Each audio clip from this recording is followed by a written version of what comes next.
Okay, um so I'll start with the first one. Intergroup adjustment. Like I said, intergroup adjustments are just those adjustments we have to make because we are consolidating. Because we are consolidating. Mr. Ali, please kindly off your video so that these babes will not be seeing you. You know, you are a rare gem to us. We don't want them to be seeing what they did not pay groom price for. Okay, so as I was saying, all intra-group adjustment are just those adjustments we have to make for the purpose of consolidation. Don't forget, we have said that when we are consolidating, when we are consolidating, we are bringing two entities, two separate entities. We are bringing their report together to show as one. And for this reason, when we are doing this, it may lead to us double counting some things.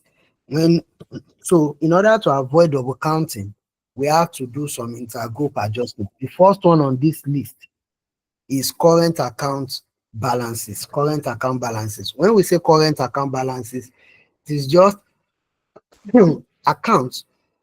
It is just account that is appearing on both sides based on the transaction that occurred. Take for instance now, where the parent company sell goods to the subsidiary, it creates a receivable in the books of the parent and it creates a payable in the books of the subsidiary.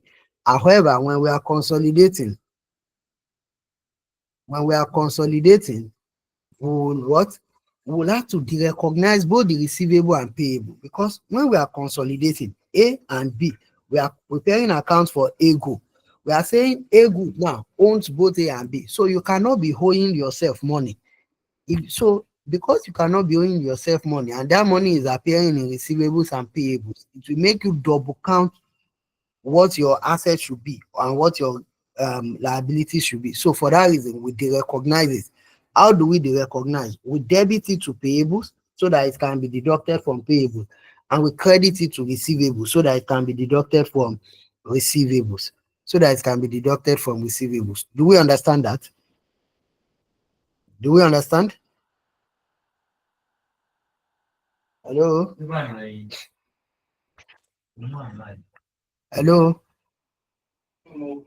Yes, sir. We can hear you, sir. We can hear you. Thank Yes, you. sir. Okay, so the next one is unreal. The next one is cash or goods in transit. Like the word means, in transit, it means something that is still in motion, that is yet to get to its destination. So when we talk of cash in transit, this occurs where a party of the group is paying to another party of the group, but the other party is yet to receive the payment. Take for instance now, the subsidiary is paying the parent, but the check they issue to the parent is yet to be cleared by the bank. Maybe they issue the check on the last day of the accounting period, and bank did not clear it maybe after 1 week. So on the part of the subsidiary that is paying, since they have issued the check, they will go ahead and record. They would have what?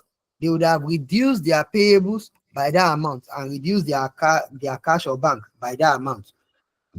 However, on the part of the parent that is supposed to receive it, since they are yet to receive it, they wouldn't have posted. That will cause discrepancy in the record. What the record of the parent is showing is different from what the record of the subsidiary is showing. For the purpose of consolidation, we will assume that the parent has received that cash in transit. We will assume they've received the cash in transit.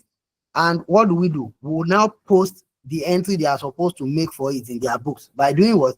By debiting the cash, the consolidated cash, and crediting the what? The receivable. Debiting the cash and crediting receivable, because when they receive the money, that's what they would have done. They would have credited to receivable. So that it can reduce whatever the subsidiary is owing them. So that is the entry will pass for cash in transit. Debit cash, credit receivable. But where it is goods in transit, it simply means what one party sent to the other is goods, but the other party is yet to receive it. If that is the case, if that is the case, we also assume that the other party has received that goods on that day. And if the party received that goods on that day, the double entry for that would have been what? Debit inventory and credit payables, because in most cases the goods will be bought on credit. The goods will be bought on credit. So another thing is that when we have goods in transit, it will also create unrealized profit. And I will just explain that with the next point, which is unrealized profit on inventory. Do we understand what I have said on cash in transit and goods in transit? Hello? Hello, sir. Yes, sir. We can understand what Yes, you sir. said. Okay. So on unrealized profit on inventory, where a member of the group has sold to another member of the group, because they are independent entity, they would have sold their goods at a profit. However, where the party they sold to is yet to sell those goods to a third party, then we see the profit the first entity that sold to the other entity made to be an unrealized profit. What do we mean by that? Let's say entity A is selling to entity B, but entity B is here to sell those goods to a third party. If, for instance, now that goods they We can hear you. that party, let's assume something happened to the goods and the goods will lose value. The loss will affect the entire group. That is why we say whatever profit entity A has made on the goods they are selling to entity B, which entity B is here to sell to third party, is deemed to be what? Unrealized. And when the profit is deemed to be unrealized, how do we treat it? We have to de-recognize it in the books. By doing what? We calculate what the profit should be, and we debit it to the retained earnings of whoever sold the goods, I mean the seller, and credit it to inventory. We are crediting it to inventory because the entity that bought the goods would have kept it in their inventory, inclusive of the profit. That's why we are crediting it to inventory. And the entity that sold the goods would have kept the profit element in their own retained earnings. That is why we are doing that entry like that. However, that will take me to explain what we call markup and margin. Are we getting it? Markup and margin. Because in this case, examiner will be giving us more of markup and margin to do. What is markup? What is margin? Markup is where profit is expressed as a percentage of cost. Profit as a percentage of cost. While margin is where profit is expressed as a percentage of what? Of sales. As a percentage of sales. Now, where examiner gives you markup or margin, what you need it to do is to calculate what is the profit element. What is the profit element on the sales? Now, let's say they've told us that A is selling goods to B. A sells to B for 300,000 at 20% markup. 20% markup. With this statement, this 300,000 is the selling price. However, this markup information they gave us is 20% profit on the cost price, not 20% profit on the sales price. So for us to get what will be the profit element, we first need to convert the markup to margin. And how do we convert markup to margin? Since we say markup is profit expressed as a percentage of cost, which means profit divided by cost is what markup is. And we know margin to be profit divided by sales. Then we have to look for a way to change this cost to sales. And what is sales? Sales is just what? Cost plus profit. Cost plus profit. That means to convert markup to margin,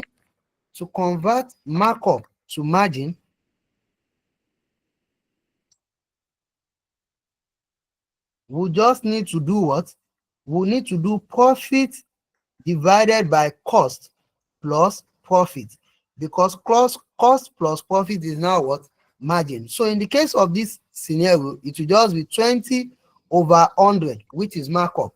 But to change it to margin now, it will become 20 over 100 plus 20.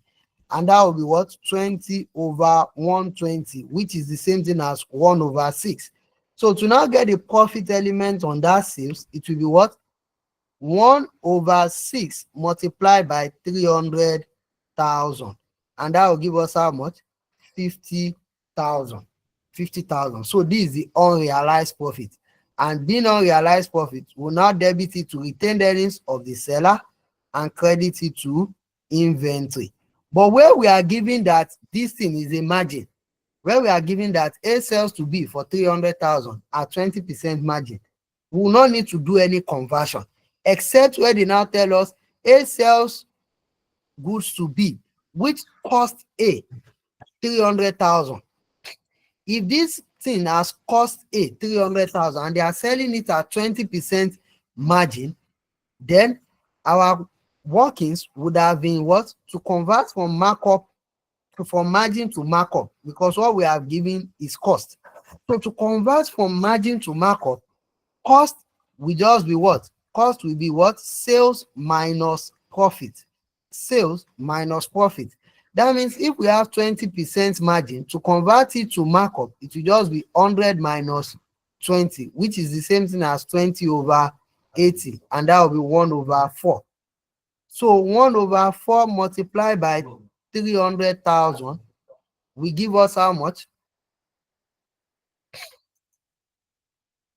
That will give us 75,000. That means the profit will be what? 75,000. So you can see that where 20% is markup, to convert it to margin, when we converted it to margin, our profit was 50,000. But where 20% is margin and we converted it to markup, our profit is what? 75,000. We need to understand this difference so that we can know how we will deal with it when we get to question. Markup to margin and margin to markup. But don't forget, in most cases, what the examiner will give you is the selling price and markup. So you need to convert from markup to margin. But you must always read their statement to know their intention, because in some cases, they can also give you margin and selling price. They can also give you margin and selling price, and you will not need to do any conversion. You will not need to do any conversion in that case. Okay, that is that on unrealized profit. So like I said, if we have goods in transit, because those goods would have been sold on credit, because those goods would have been sold as profit, then it will also give rise to unrealized profit on inventory, which means we need to do this and also recognize it.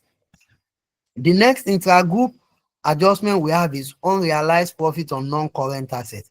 What is unrealized profit on non-current assets? In some cases, a member of the group would have sold to another member of the group, an item of PPE.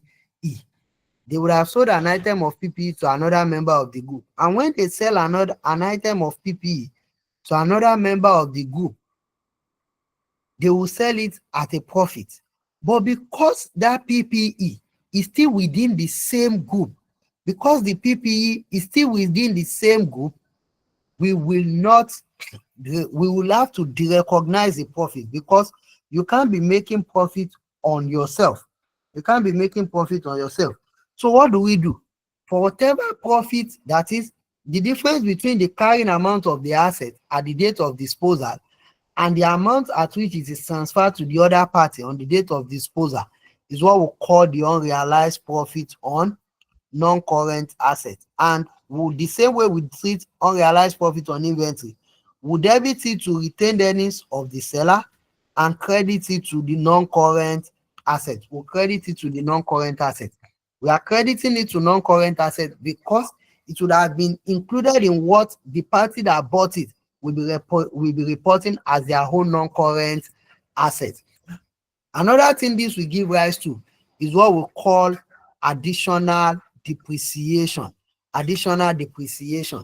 Because the new party that bought the asset will be reporting, would have reported it in their books at the sales price, which is inclusive of a profit, they would have been depreciating at that sales price also. That means they will be over depreciating the asset because the value of the asset is not as much as what they bought it for due to the profit element. So as we have de-recognized the profit, we also need to de-recognize the additional depreciation. And to calculate the additional depreciation, to just be the unrealized profit divided by the remaining useful life of the asset. Then, how do we now treat that? We'll debit that to non-current assets so that we can add it back. Is an additional depreciation. Sorry, it should be over depreciation.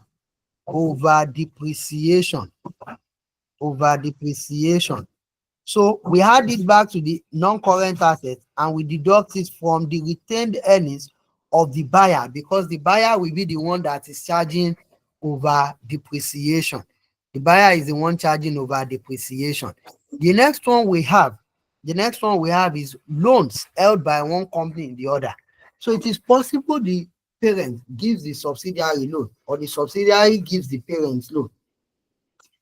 However, as a result of this loan they are giving to each other, it would have give rise to one party recognizing an asset. That is, the party that gave out the loan would have recognized it as an asset. The other party that receives the loan would have recognized it as a liability. But for the purpose of consolidation, we would recognize it. So we will not be double counting the assets and liabilities of the group. So we would recognize it, take it out from their assets and take it out from their liabilities. That is that on intra-group adjustment. So let's just look at a few examples on it tonight before we call it a time, and we'll continue from there in the next class. Any question before I start attempting questions? Any question? Any question? Hello?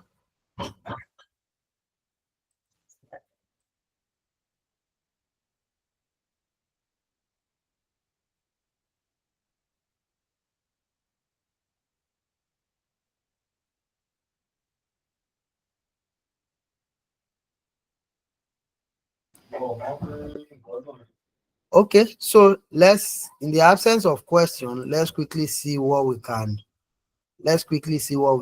solve before we call it a time.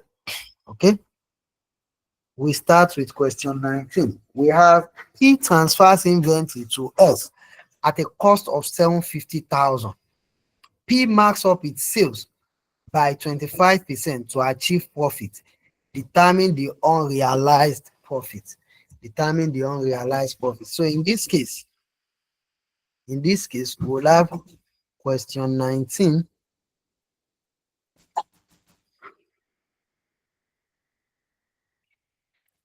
Question 19. So if P is transferring inventory to S and the cost to S is 750,000, the first thing we'll do is mark up. So to calculate the unrealized profit will be, they told us they mark up their sales by 25%. So once they use markup, it means it is profit expressed as a percentage of cost. So because what we have here, this 750,000 we have here is selling price, we'll have to convert this markup to margin. So it will be 25 over 125 multiplied by 750,000, and that will give us what as unrealized profit.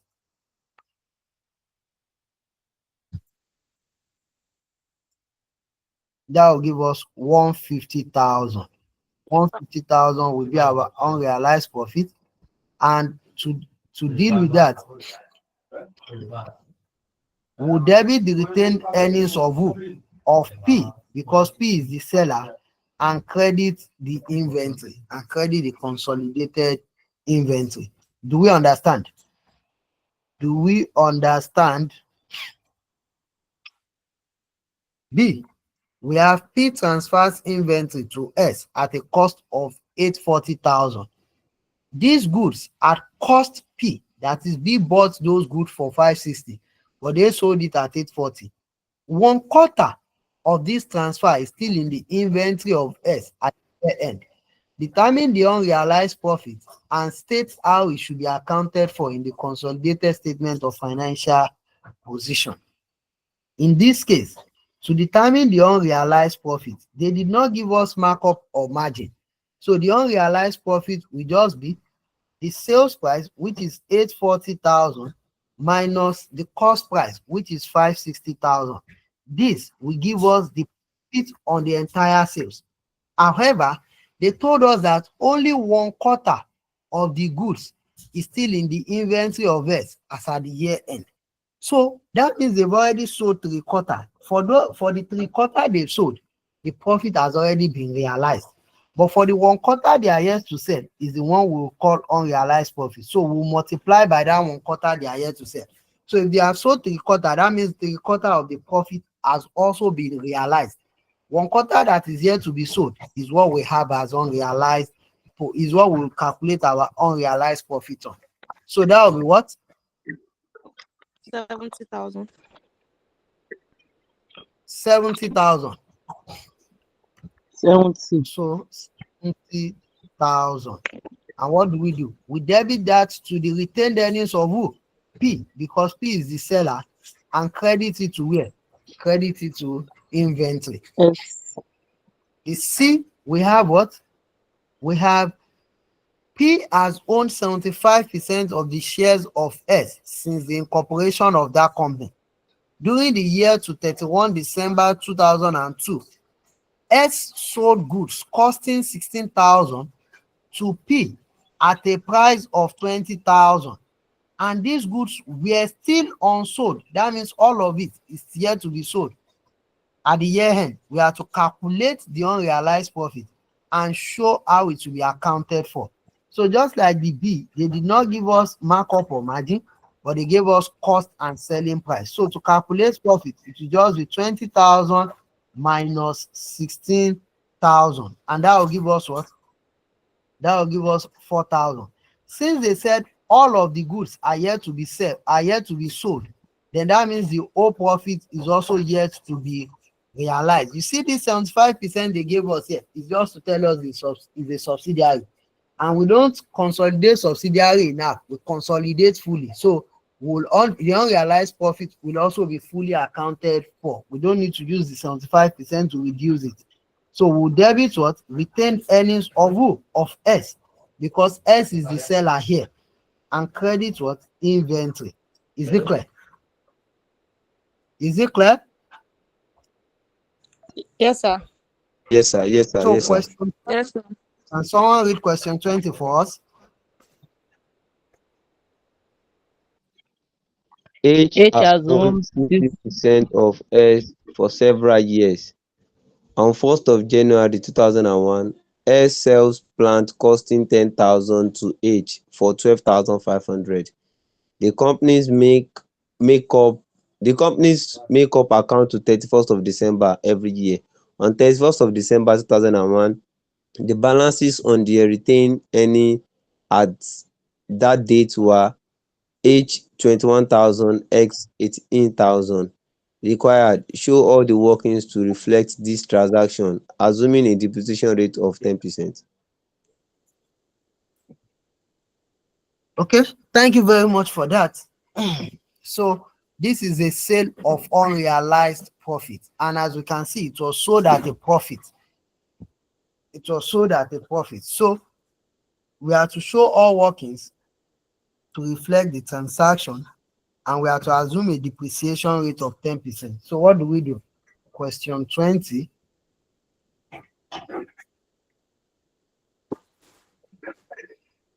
We'll have what? We have, first, we'll calculate unrealized profits on non-current assets. And the unrealized profit will be what? They sold it for 12,500 minus the carrying amount on that day is 10,000. So the unrealized profit is 2,500. The double entry for that should be to debit the retained earnings of who? Of S. S is the seller, and credit what? Non-current assets. Then at the end of 2021, because this 2001, sorry, because they sold it on 1st January. At the end of 2001, H would have calculated depreciation based on the 12,005.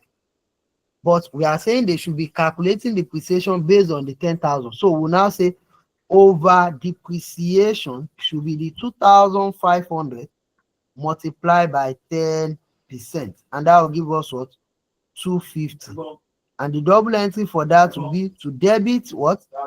To debit non-current assets and credit what? Retained earnings of H, because it's H that would have charged retained, that would have charged depreciation. Look at what I'm trying to imply here.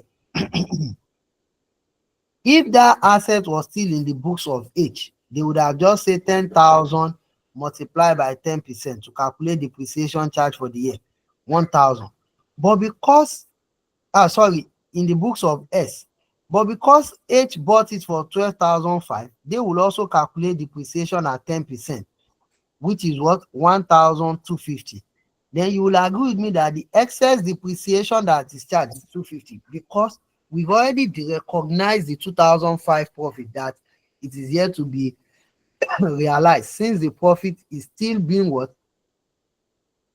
Since the profit is still being, since the asset is still being used by the entity, or by the entire group. Do we understand? Do we understand? Yes. Okay, so that is that. So we now want to show the revised retained earnings. Retained earnings. We'll say for H now. For H, reported retained earnings is how much? 21,000. So let's what? We'll be adding, because for H we are crediting their retained earnings, and a credit to retained earnings is an addition to it, because retained earnings is an equity item which should have a credit balance. So we add over depreciation of how much? 250. So the revised retained earnings should be what? 21,250. But for S, reported retained earnings is what? Reported retained earnings is 18,000. Then we less unrealized profit on non-current assets, which is how much? 2,500. And that will give us how much? 15,500. And that is that on that question. Do we understand? Do we understand? Yes. Yes, sir. Yes, sir. Okay. I don't want to waste too much time. Let's look at question 21. Sorry, 1 minute.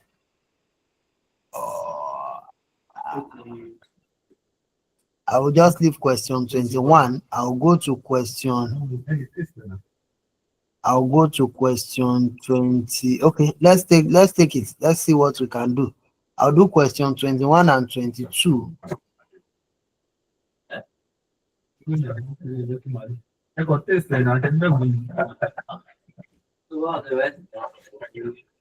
Let's move. Question 21. We have Health bought 90% of the equity share capital of Safety on 1 January 20x2, when the retained earnings of Safety stood at $5,000. Statement of financial position at the year end 31 December 20x4 are as follows. We have all of this. Then we have safety transfer goods to health at a transfer price of 18,000 with a markup of 50%. Two-thirds remained in the inventory at the year end. The current account in health and safety stood at 22,000 on that day. Goodwill has suffered an impairment of 10,000. The health group uses the fair value method to value non-controlling interest. The fair value of the non-controlling interest at acquisition was 4,000.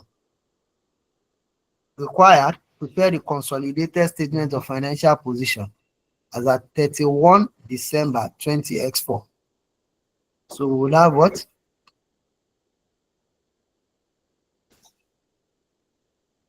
Question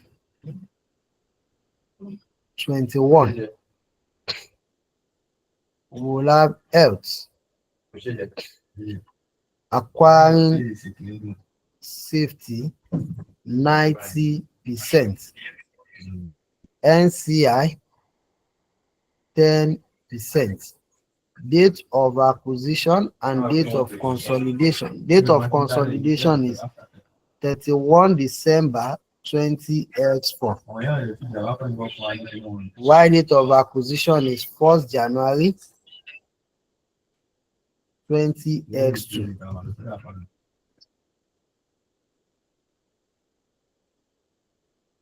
1 minute, please.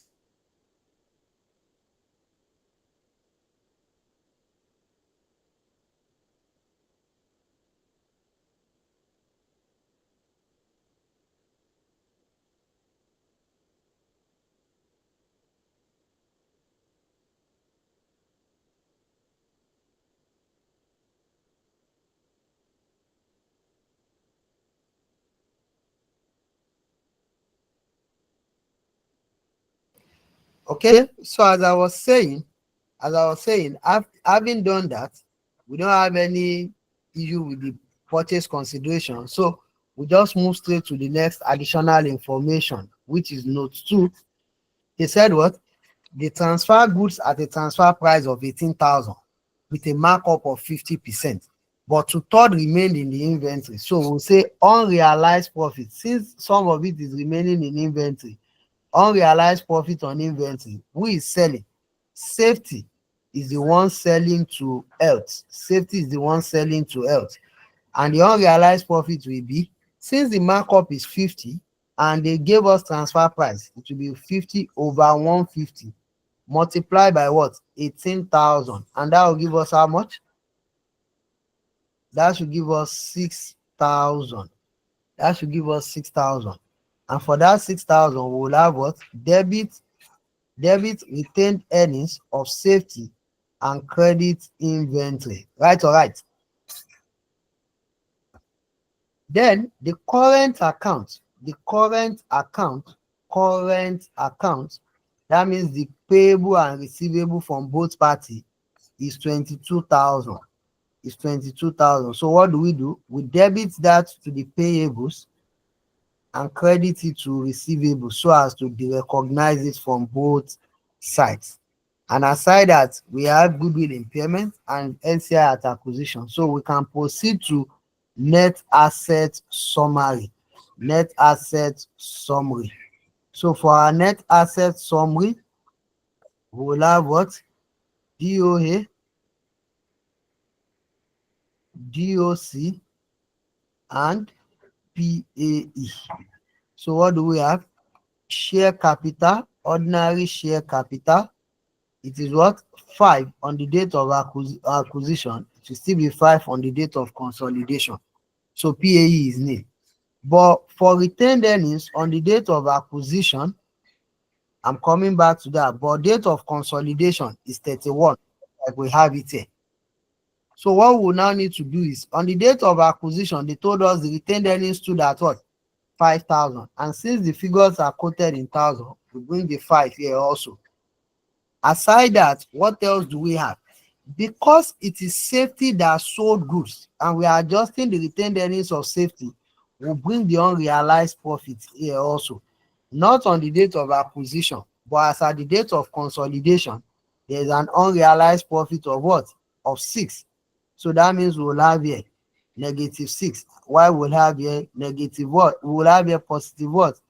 31 minus 5, that should be 26. Aside that, we don't have any other thing that is affecting retained earnings. So we can get non-current assets at the date of net assets at the date of acquisition to be 10.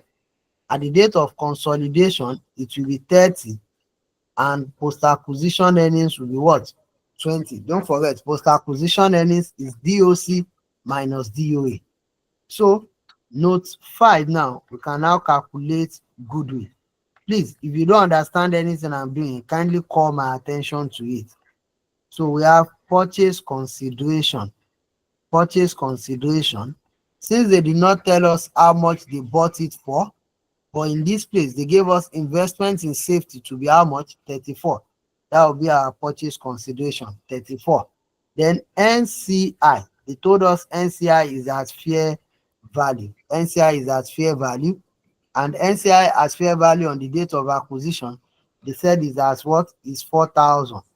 Then we less fair value of net assets. Fair value of net assets is how much? 10 on the date of acquisition. 10. So our goodwill at acquisition will be what? 28. Then we less impairment because they told us goodwill has been impaired. They told us goodwill has been impaired by how much? 10,000. So we less impairment, 10,000. And with that, goodwill at consolidation, goodwill at consolidation will be what? Will be 18. Will be 18. So with this now, we can proceed to the next thing. We can proceed to the next thing, which is what? The calculation of NCI. So note 6, NCI. NCI will be what? Value at acquisition. Value at acquisition, which is how much?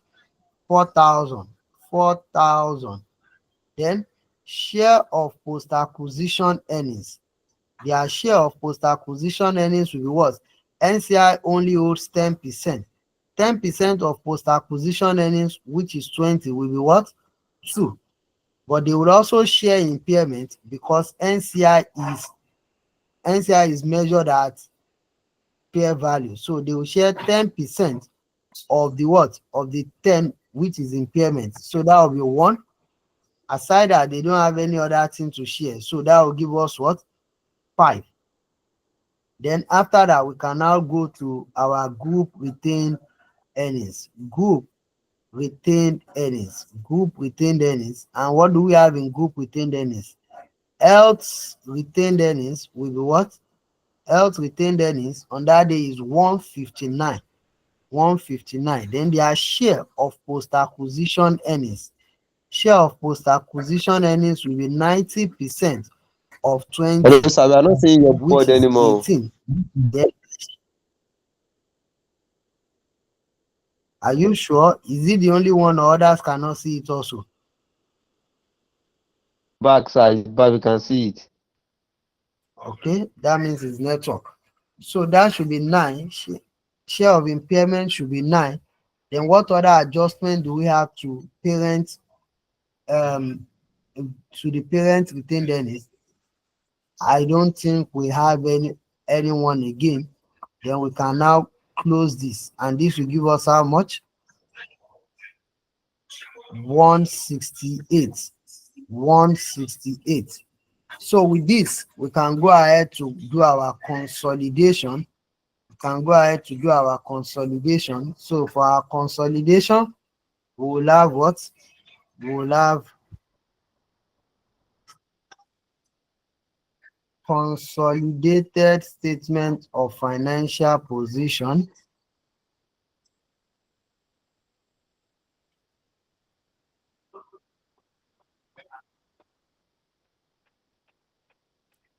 As at 31 December 20x4.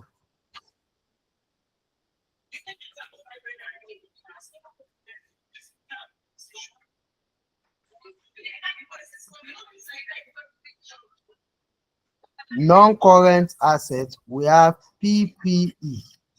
And what's the figure for their PPE? 100 plus 30. There was no adjustment to PPE, so it will just be 130. Then investment in safety cannot come again. That's why we are consolidating. So we'll just go straight to goodwill.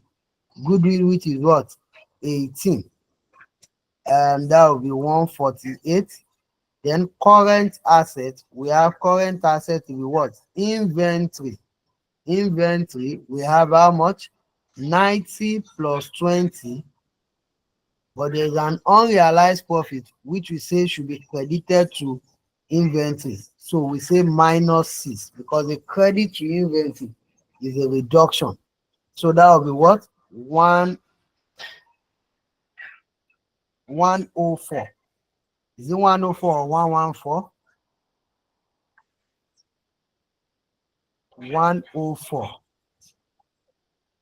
Then receivables. Receivables, we have what? Receivables. How much? 110 plus 25. But there is a current account of 22,000 which we say should be credited to receivable. So we take out the 22 and that will give us 113. That will give us 113. Then bank. How much is the bank? We have 10 plus 5 and that will give us what? 15. So please, someone should help me with what should be the total assets while we proceed to equity and liabilities.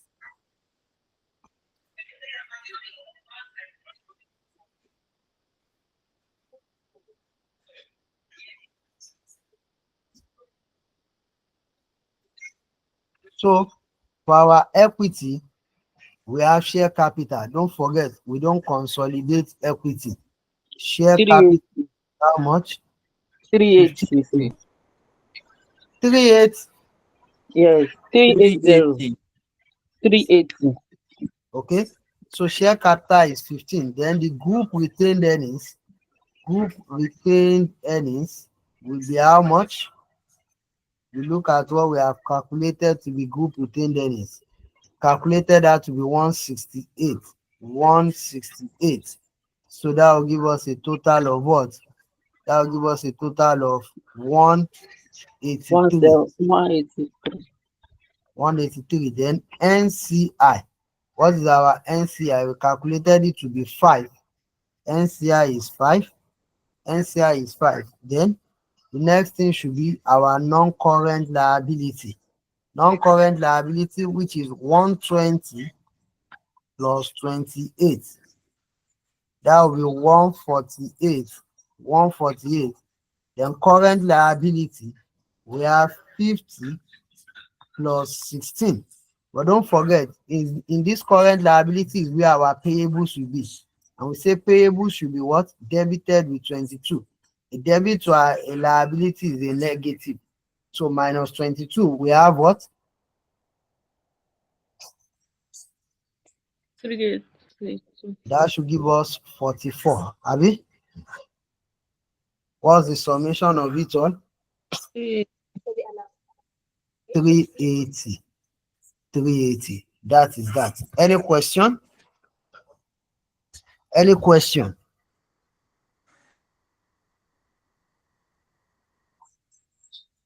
Do we have any question?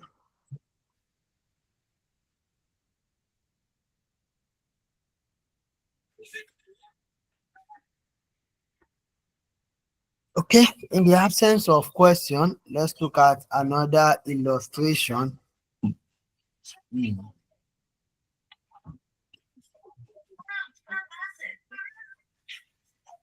Okay, so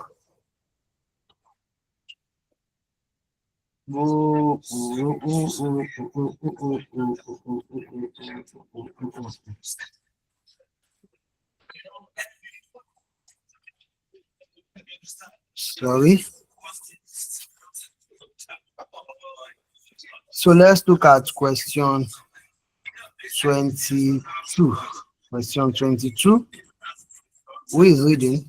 Can someone read for us?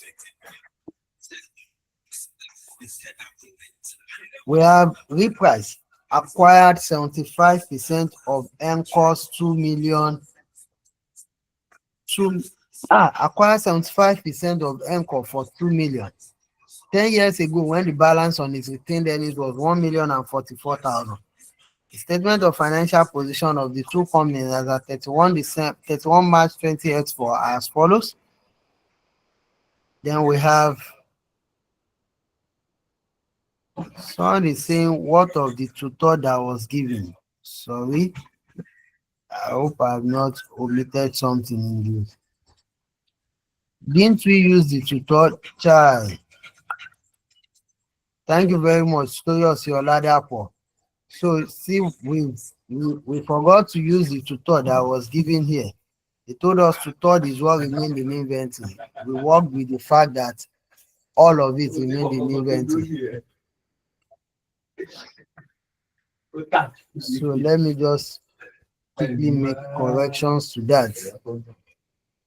So just say multiply by 2/3, and that will give us how much? I'm very sorry. That should have, it should have been 4,000. Should have been 4,000. So, and that would have affected a lot in our workings. So this should have been 4.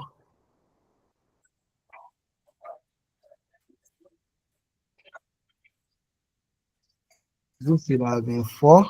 Unrealized profit should be 4.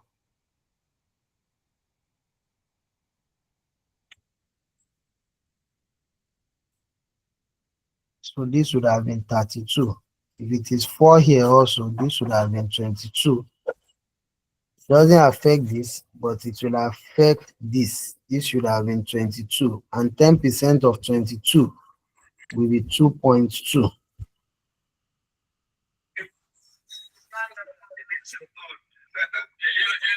So this will be 5.2. This would have also been, I'm very sorry, this would have also been 18.8. 18.8, and this will be 168.8. I'm very sorry.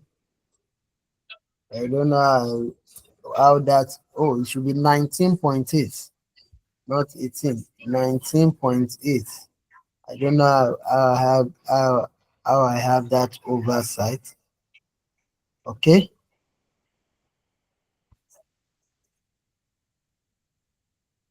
So this should have been 169.8.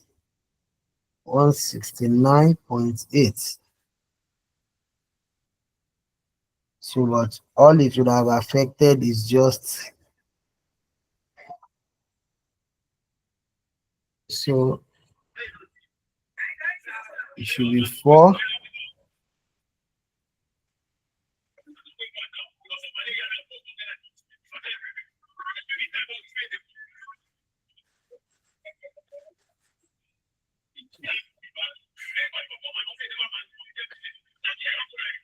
So if we take out the unrealized profit of 4, then this should have remained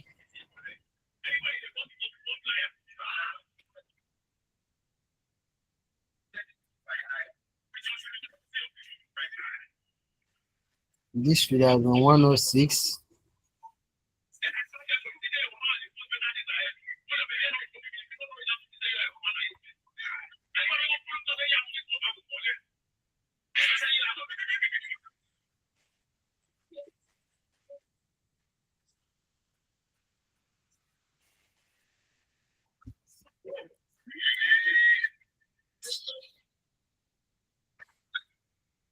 This should be 184.8. Then NCI should have been 5.2. And that would have given us the 382. So I've made corrections to that, but please let's be careful because corrections might not come that easy. So for the reprice, we have this information, and they gave us the following information. He said included in trade receivables of reprise are amount owed by Encore of 75,000. The current account do not at present balance due to a payment for 39,000 being in transit at the year end from Encore. What is the examiner trying to do? Examiner has matched two intercompany adjustment here. Number one is what? There is a current account balance, but there is also a cash in transit. So we have two adjustments in that one information. The next one is that included in the inventories of Encore are items purchased from reprise during the year for 31,200. Reprise marks up its goods by 30% to achieve its selling price. 180,000 of the recognized goodwill arising is to be written off due to impairment loss. Encore share were trading at $4.40 just prior to acquisition by reprise. And like I told us, where we are giving subsidiary shares on the date of acquisition, it simply means NCI is to be measured as proportion as fair value, except otherwise stated. So to deal with this, we'll have it this way.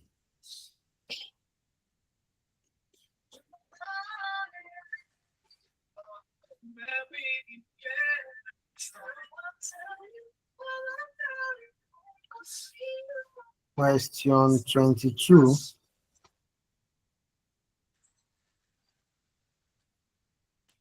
Reprise acquiring Encore.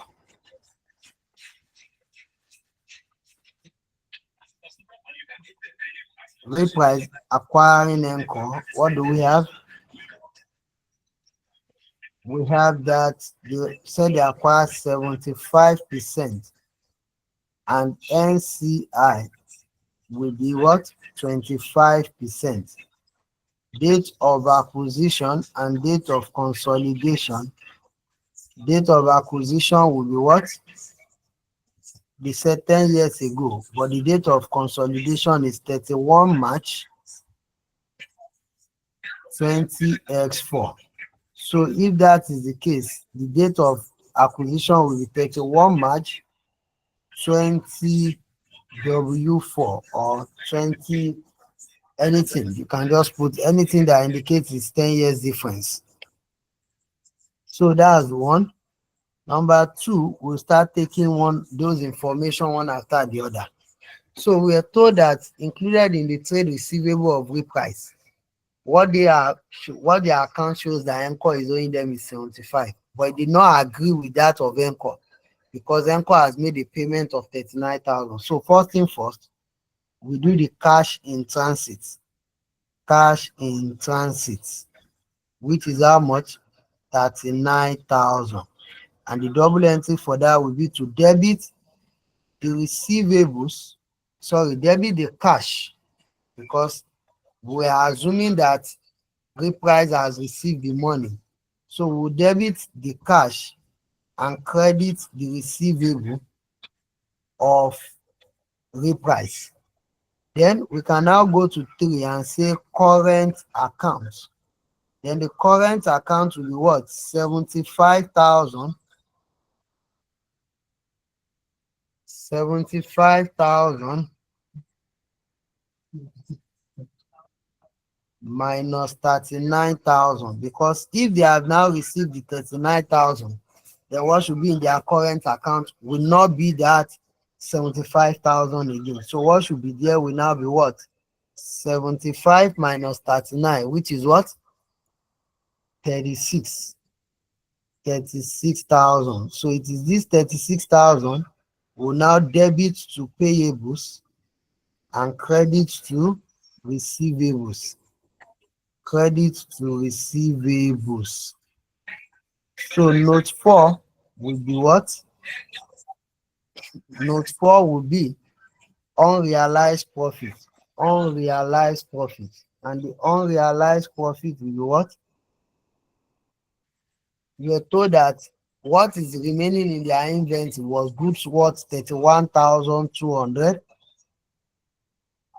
and the price that is selling would have sell at 30% markup. So that should be 30 over 130.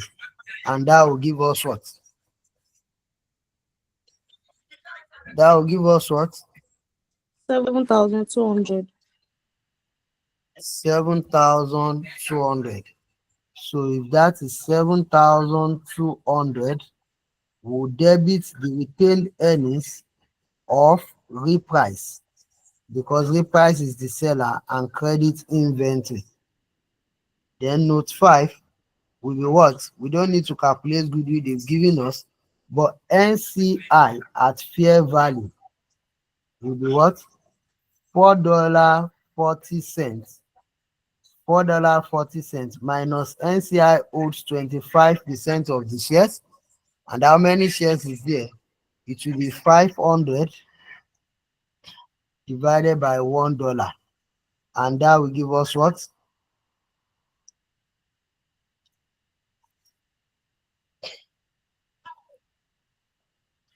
That should give us 550.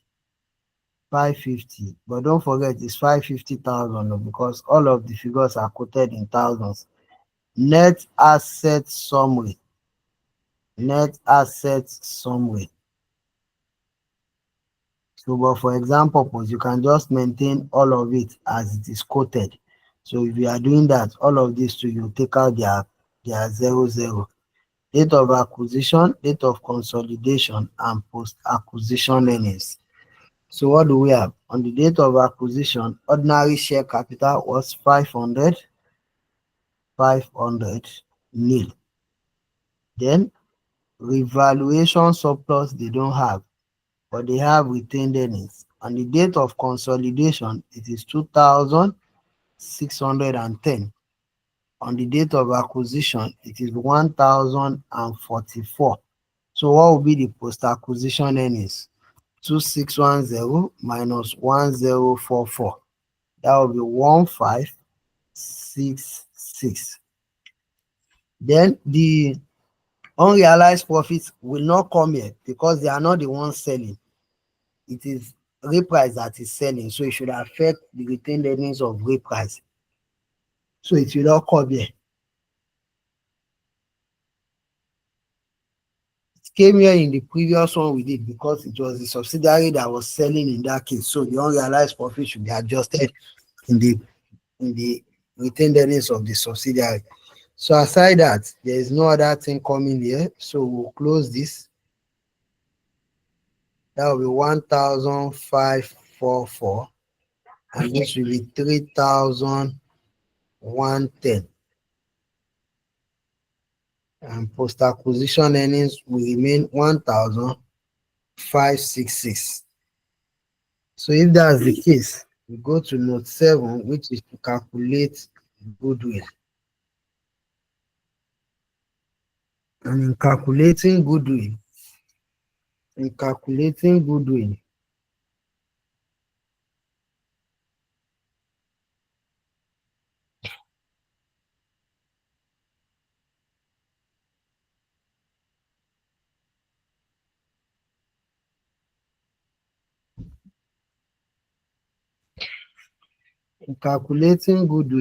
we'll have purchase consideration,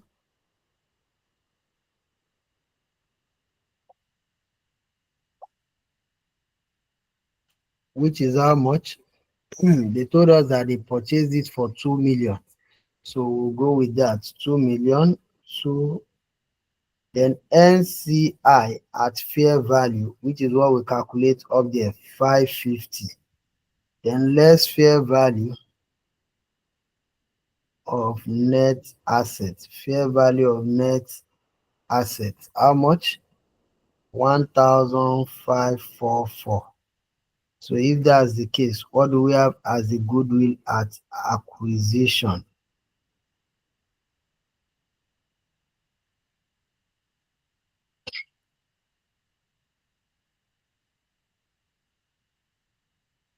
So that's 1,006. Then with less impairment, we've been told that impairment is how much? Impairment of 180. 180. So if we less impairment of 180, what will be NCI at what will be goodwill at consolidation? Do I have people on this call? 826. Yeah. Then note 8, we will have NCI. NCI will be what? Value at acquisition. Value at acquisition, which is 550. Then share of post acquisition earnings. They will share 25% of the 1,566, and they will also share impairment. Share of impairment, they will take 25% of 180. So that will be what?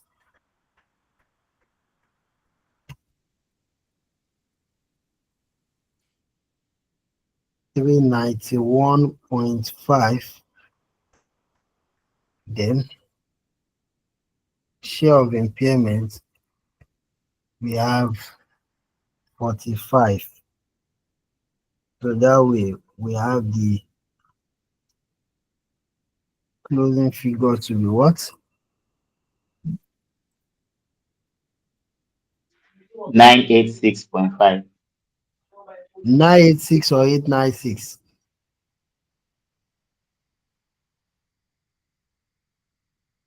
986 or 896? Okay, so note 9, we will have group retained earnings, and group retained earnings will be what? Reprise retained earnings.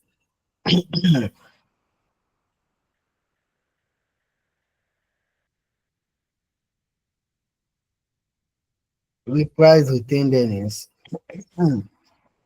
which is how much? 4255. 4225, sorry. 4225. Then share of post acquisition earnings, which will be 75% of 1566. Then share of impairment, 75% of 180. Then what other adjustment do we have? We have unrealized profit, because they are the seller, on inventory, which is 7,002. That should be 7.2. And that's all. So 75% of 1566, that is 1174.5. Then 75% of the 180 That's give us 130. 35. So what do we have as the earnings? 5257.3. 5257.3. So we can now go ahead with our consolidation. So we have CSOFP as at 31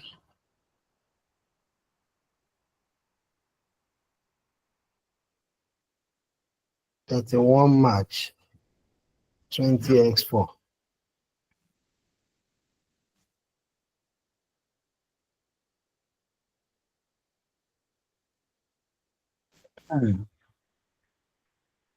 So we have non-current assets,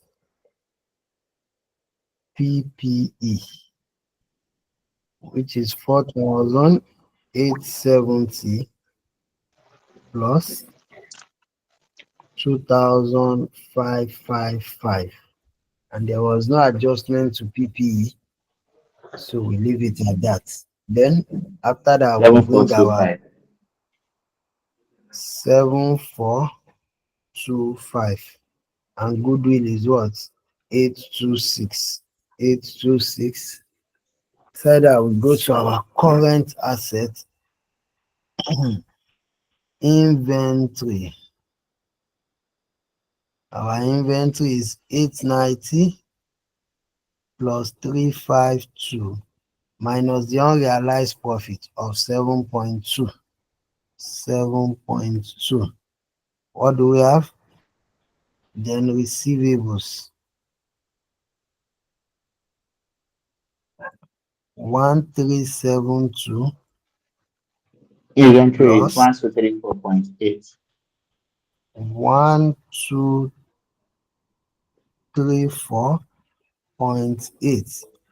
1372.4. Yes, I've done that. I've put the 0.8. So minus what? Our receivables. From receivables, we are taking out the cash in transit of 39, and we are also taking out the intergroup of 36. So what do we have? Then cash and cash equivalent.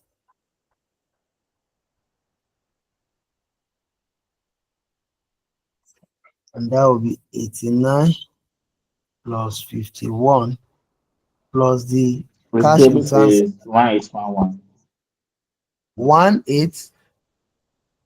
11. 1811.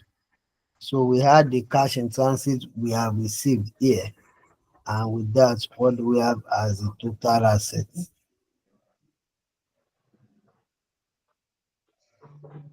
Big man. 179. 179. So what do we have as the You don't be fast, you know. Wallet. Oh, yeah. Urgent ticket, they deliver for you. 11475.8. 11475.8. 475.8. Okay, so equity share capital is 1000. Revaluation surplus Finally, I work my everything now. Give me a while.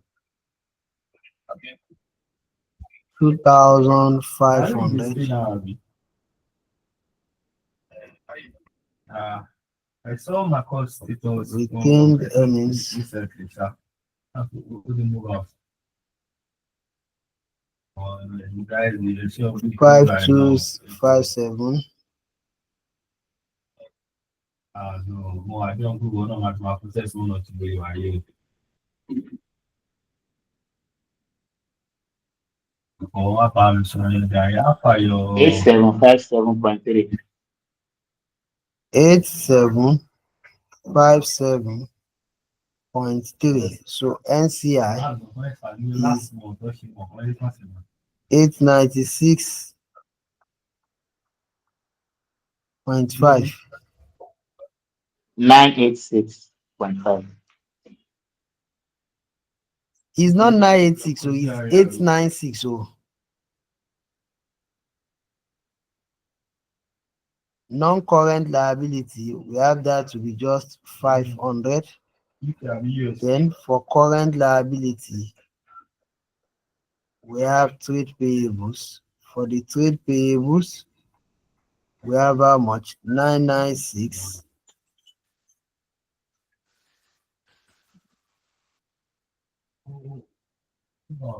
For the trade payables, we have what?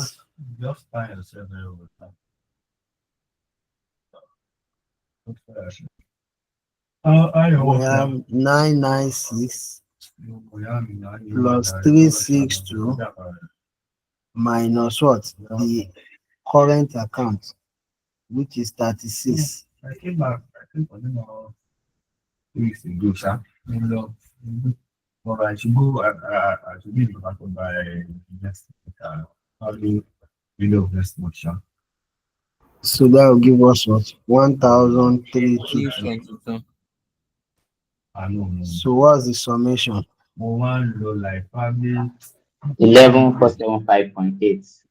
11475.8. So that is just that. That is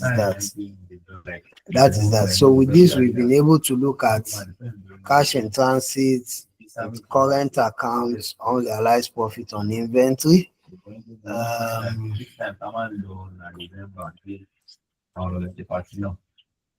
Yeah, so maybe we'll look at question 23 and we'll call it a time. We'll look at question 23 and we'll call it a time.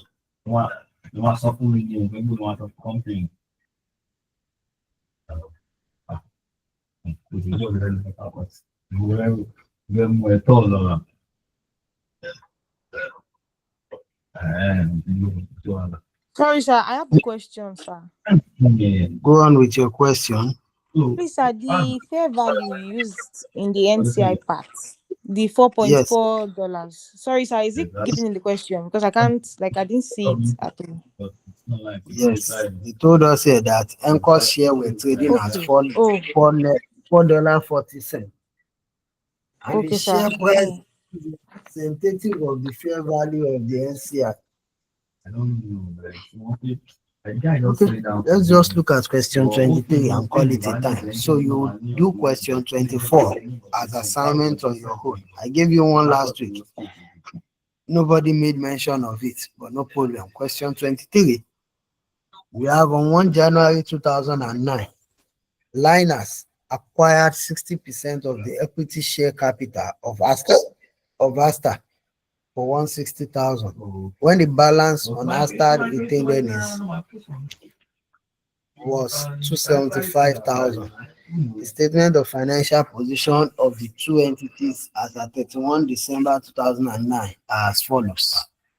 We have all of this. We are now told that during the year ended 31 December 2009, Linus sold a piece of plant and equipment to Asta for 90,000.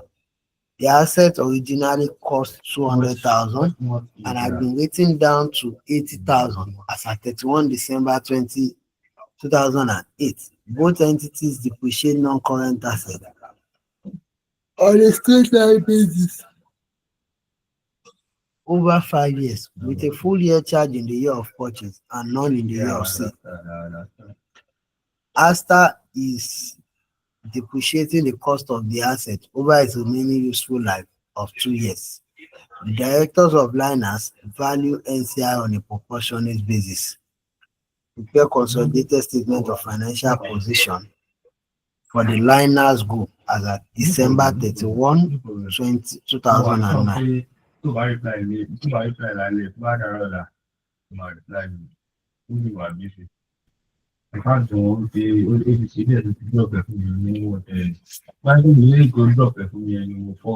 So we'll have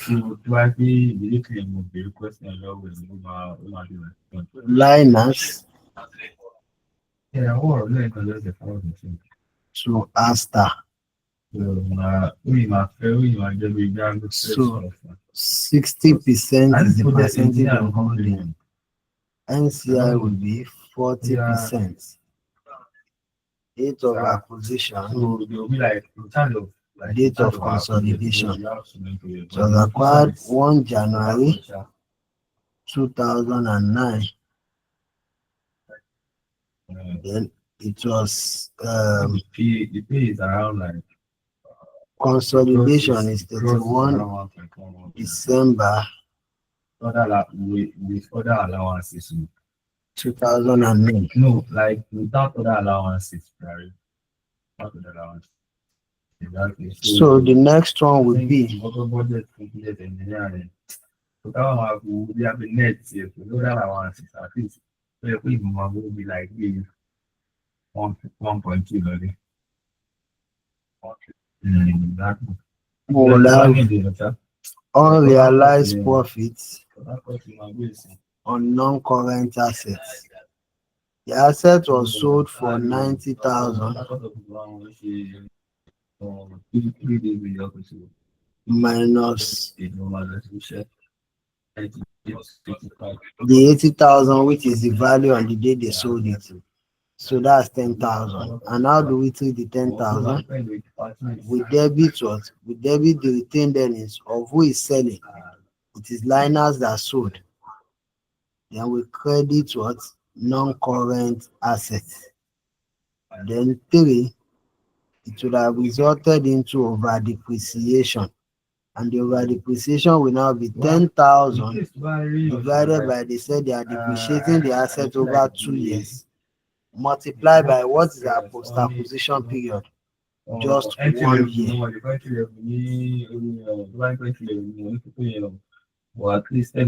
So that will be 5,000. We'll do what?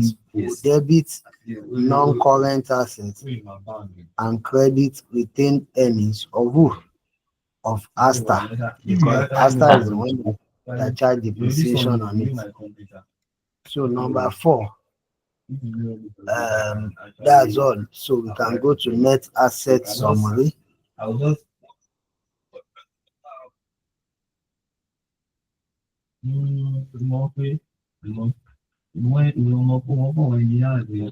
the 1 year we are timing it with is for what, sir? Why are we The timing it, post, sir? the post-acquisition period, they would have depreciated the assets from the date of acquisition to the date of consolidation. Abi? So we'll Yes, look sir. at how long have they depreciated the asset for. From the date of acquisition, which is the same thing as the date before the asset, to the date of consolidation, is just 1 year. In case it is less than 1 year, we have to prorate. If it is more than 1 year, we have to include it also. Okay. Do you understand? Yes, okay, sir. Yes, sir. Yes. So Thank we you. have share capital, which is 120.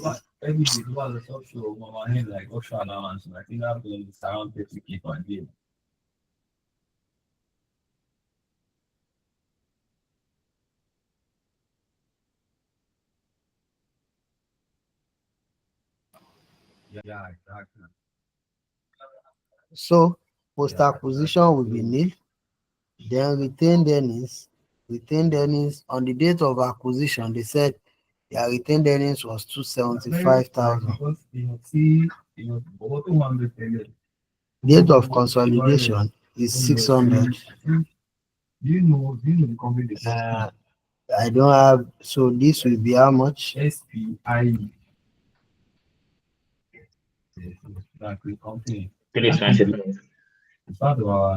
325.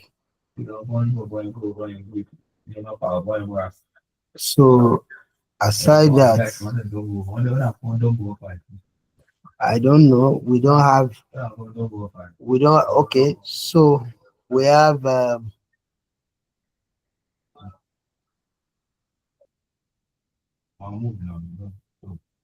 So for this, we have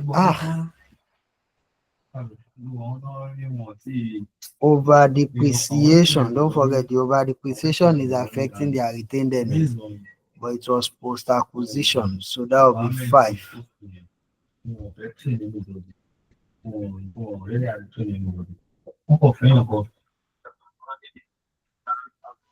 And sir, are we deducting the over depreciation or adding? Yeah, sorry, we are to add it. We have said we are crediting it. We should add it. So that will give us what? 395. This will give us 725, and this will give us 330.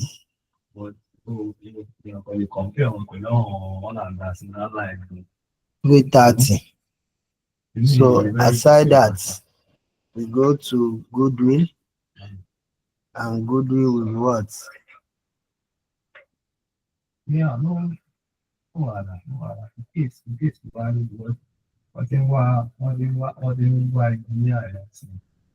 Purchase consideration will be 160. NCI at proportionate share. Proportionate share, which is what? Based on their percentage of holding. They hold 40%. 40% of their net assets on the date of acquisition, 395.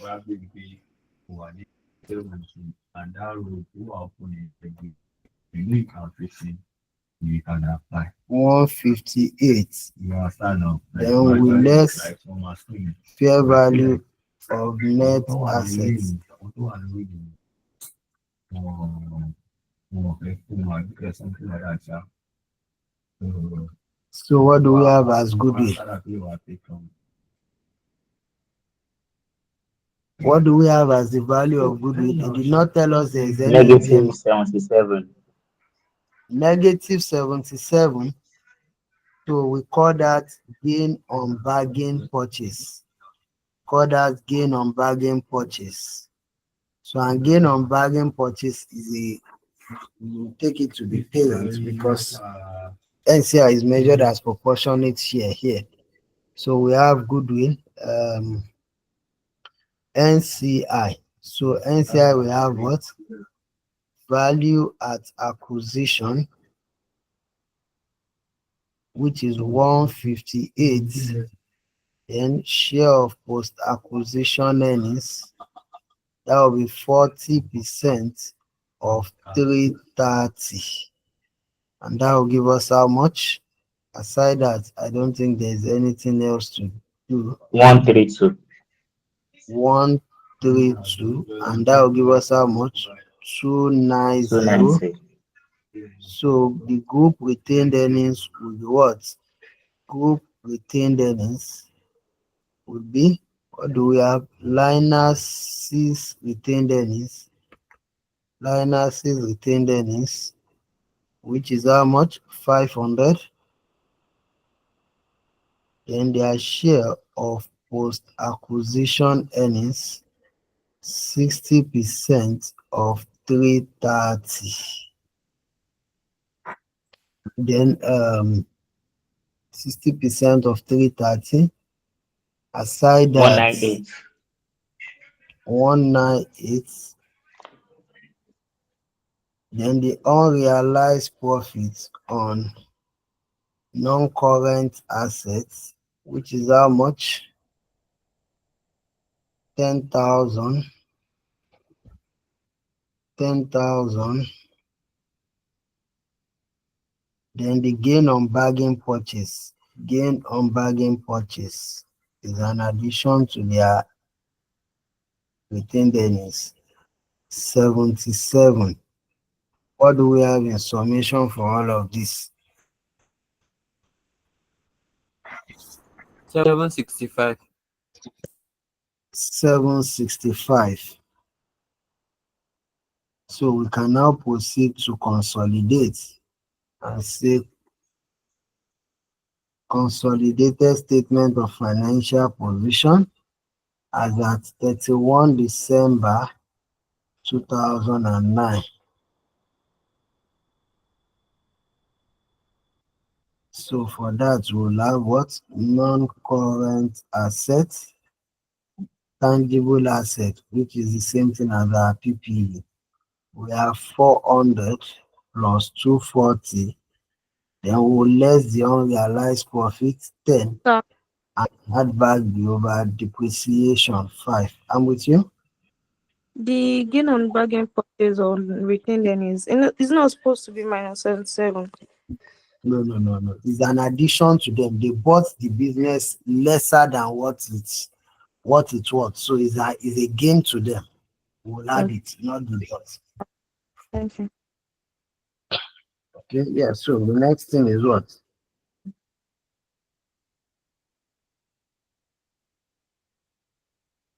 That's 635.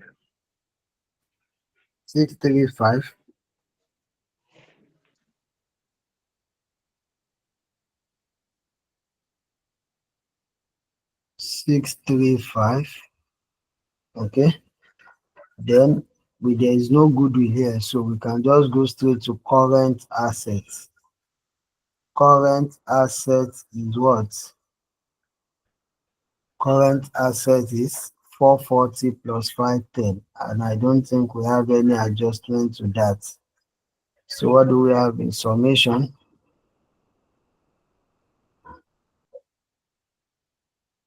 That should be 950. 950. What's our total assets? 1585. 1585. 1585. Okay. So equity and liability. Equity shares. What do we have? Equity shares 300. Then group retained earnings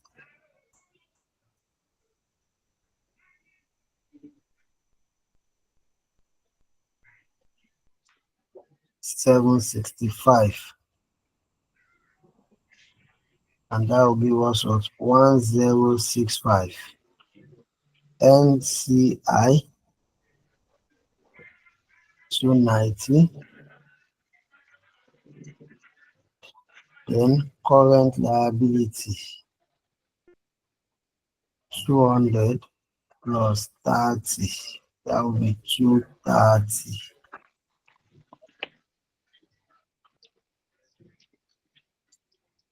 So that will give us what in total? 1585. 1585. Ladies and gentlemen, any question? Any question? In the absence of question, that is calling it a night. Thank you very much for your time.